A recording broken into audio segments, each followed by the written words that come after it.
არ იყვნენ წმინდანი გულით არ ამე თუ მათ ღმერთი იხილონ. ამიტომ ფილსიტყვაობის მოყვარულებს ქრისტეს მიერი ძმური სიყვარულით ურჩევდი, რამდენადაც უკვე ისინი დაემონ ყვაობის უნებას და ასეთი უნებისაგან განთავისუფლება ადამიანისათვის ძალზე ძნელია და სწორედ ამიტომ განკაცდა ღმერთი რომ შეგვეწიოს მადლი მოგვანიჭოს წმინდა ქრისტიანული და ეკლესიური ცხოვრებით განთავისუფლდნენ ამ ფილსიტყვაობის და სხვა ნებებისა და ცოდვების მონებისაგან და შევიყვაროთ მონება უფლისა. მონება ნიშნავს ნებაყოფლობით მორჩილებას უფლის ფაქტიურად აი ამ ატმოსფეროში ვიმყოფებით ყველგან ერთადერთი ადგილი მე ვფიქრობ არის ეკლესია და აი საპატრიარქო სადიო სადაც არიგინებია. ყოველ შემთხვევაში ჯერჯერობით ჩემ დასაბედნიეროდ მე ამის შესახებ არ მსმენია. გენება და ღვთისმოველობა ძველ აღთქმაში თვით ღმერთის მიერ იყო შეჩვენებული. მეტიც მაგინებელი კაცი სიკვდილით იშებოდა. ძველ აღთქმაში პირდაპირაა გაცხადებული რომ უფლის სახელის მაგინებელი უნდა მოგდეს. ესე იგი ვინც ბილს სიტყვავს ის ღვთისმგმობელია ამავე დროს და მათთვის იყო ასეთი კანონი დადგენილი რომ იგი უნდა მოგვტარიყო. ქვებით ჩაქოლავდნენ ხოლმე ასეთ ადამიანს. ღმერთი და მადლის ტოვებს და შეჩვენებულია როგორც გითხარით მშობლის მაგინებელი და მატყევარი ყველა ადამიანი ამ ქვეყნადაც და შეჩვენებულნი იქნებიან ისინი მარადისობაში. თუ რა თქმა უნდა არ შეინანებენ და არ შეწყვეტენ აი ამ საშინელ ჩვეულებას და ჩვევას და არ განთავისუფლებიან მისგან. აი როგორია უფლის განაჩენი იმ შვილების მიმართ ვინც მშობლებს შეურაცხყოფენ, აგინებენ ან სხეულიან. ჩვენ და საუბედუროთ ჩვენ ალბათ თუ ღვთისნება იქნება რამდენიმე საუბარს მიუძღვნით მშობლებისა და შვილების ურთიერთდამოკიდებულებას და ურთიერთმოვალეობებს რა საშინელი ვითარება ამხრივ აი შვილებსა და მშობლებს შორის ურთიერთობას და ურთიერთმოვალეობას გულისხმობ. ხშირად შვილები არა მარტო აგინებენ უკვე როგორც ხდება ხოლმე ხანში შესულ მოხუც მშობლებს არამედ სახლებიდანაც კი აგდებენ მათ ან ზოგჯერ მოხუცთა თავშესაფარში თუ ესე იგი უშოვეს მათ ადგილი მიუჩენენ ხოლმე და მერე წლების განმავლობაში ასეც ხდება არ ნახულობენ მათ. აი ნახეთ ღმერთი რას ამბობს ასეთი შვილების მიმართ. წეული მციყოს დედმამის მაგინებელი ვინც დასწევლის ან შეურაცხყოფს მამას ან დედას სიკვდილით უნდა დაისაჯოს.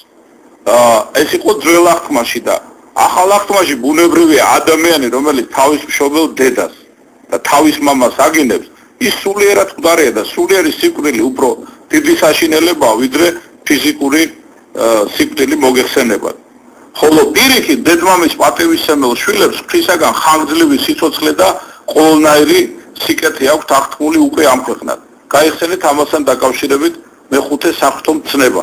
აი ძალიან ბევრი ადამიანი პირად საუბარშიც აღნიშნავს ხოლმე და რადიო არხებიდან თუ ტელე ეკრანიდანაც არაერთის მოგვისმენია რომ მაშინ როდესაც ბუნებრივი წესით მშობლებს უნდა კრძალავდნენ შვილები ჩვენთან ფაქტიურად მშობლები კრძალავენ შვილებს.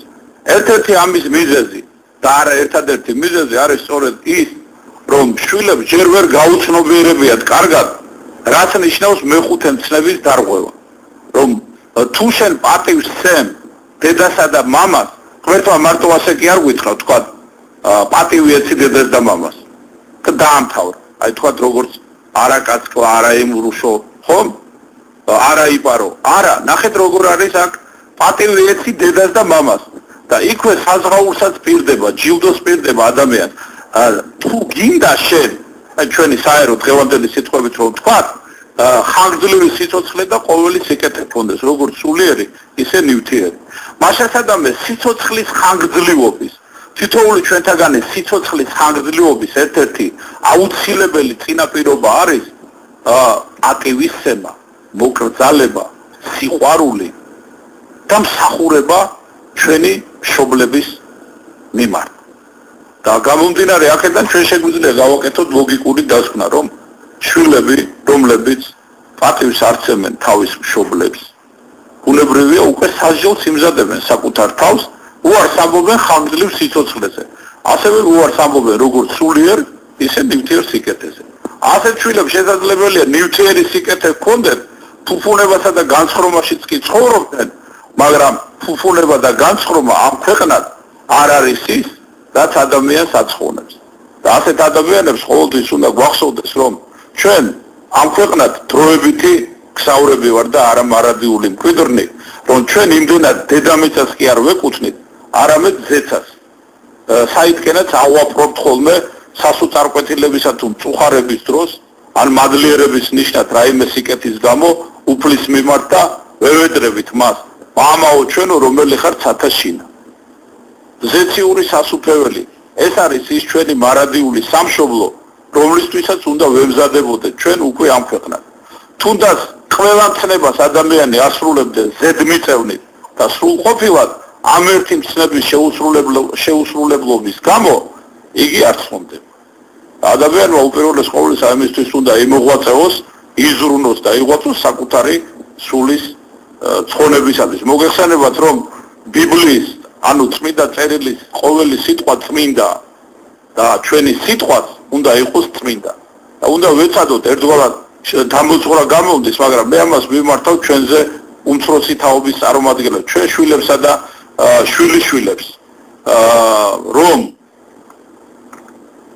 დედის ლოცვა თუ მამის კურთხევა უდიდესი წყალობა, ეს იგივეა, რომ ღმერთმა დაგულოცოს.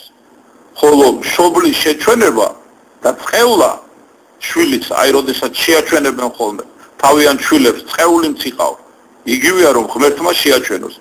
მე პირადად ჩემს საკუთარ თავსაც და ყველას, ვინ შვილია, ვურჩევ, რომ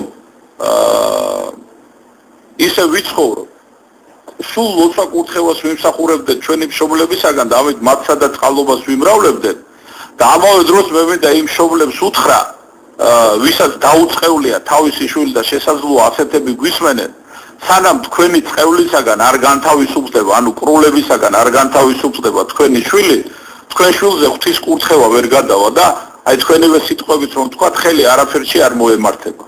ამიტომ მადლობა უფალს ეკლესიაში არსებობს სპეციალური ლოცვა, ნებისმიერ მოძღვარს, ნებისმიერ მღვდელმსახურს შეუძლია ეს ლოცვა წაგიკითხოთ, კრულებისაგან გახსნის ლოცვა და მიბრძანდით ასეთი მშობლები თქვენ შვილებთან ერთად, თუ შვილი არ წამოყვება თქვენ თვითონ მიბრძანდით და სთხოვეთ მოძღვარს, მღვდელს, თუ მოძღვარი ყავთ და თუ მოძღვარი არ ყავთ, იგულისხმება ნებისმიერ მღვდელმსახურს, სთხოვოთ რომ კრულებისაგან გახსნის ლოცვა წაიკითხოთ, რომ მადლი და წყალობა გადმოვიდეს თქვენ შვილზე.